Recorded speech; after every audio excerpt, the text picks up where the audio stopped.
Chapter 4. Charlie Spate slumped in the chair in his office and winced at the recollection of the thudding in his skull as he had talked to the forensic pathologist at his tiny office in Gosforth. Elaine Start had taken him straight there. Charlie had been in no fit state to drive. She had asked him what was the reason for his pub crawl, but he really couldn't remember.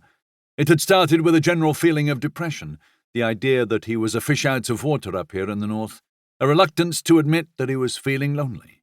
He had just pushed aside his desk work in the middle of the afternoon and gone on a bender.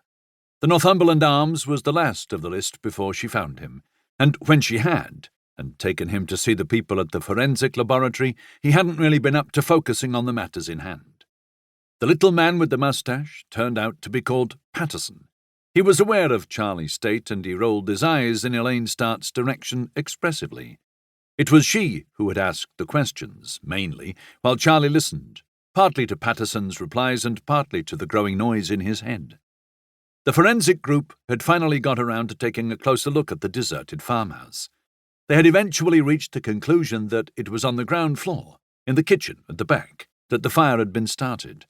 It had spread quickly, not least because it seemed as though there was a considerable amount of inflammable material there, paper, documents, and other items which had been liberally sprayed with petrol.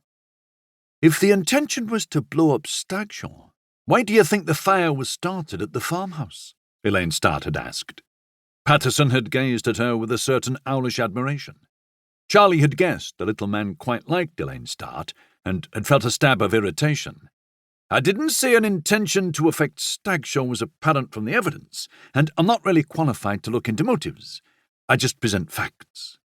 But it seemed that the fire had spread quickly in the old farmhouse. The rising wind had pushed flammable material into the compound beyond the perimeter fence, where it had ignited chemicals on the site. Once ignition had occurred there, the fire had quickly spread throughout the Stagshaw site, culminating in a massive explosion.